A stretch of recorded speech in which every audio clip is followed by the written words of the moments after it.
د کرکټ نړۍ افسانوي لوبغاړی کریس ګیل وایي د نړیوال کرکټ د راتلونکي په اړه اندېښمن یم ځکه ادارې یوازې د درې غوره هیوادونو هند، استرالیا او انګلند له لوري ترسره کیږي.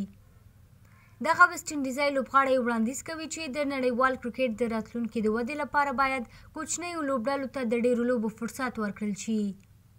ګیل زیاته کړې هند، استرالیا او انګلند چې پر کرکټ راج چلوي له همدې کرکټه د نورو هیوادونو په پرتله ډیر عاید ترلاسه کوي او که دا لړۍ همداسې دوام وکړي او کوچنیو لوبډلو ته د لوبو فرصت ورنه کړل شي نو د کرکټ مینوال به د مشابه لوبډلو د لوبو له تکرار ستړي شي.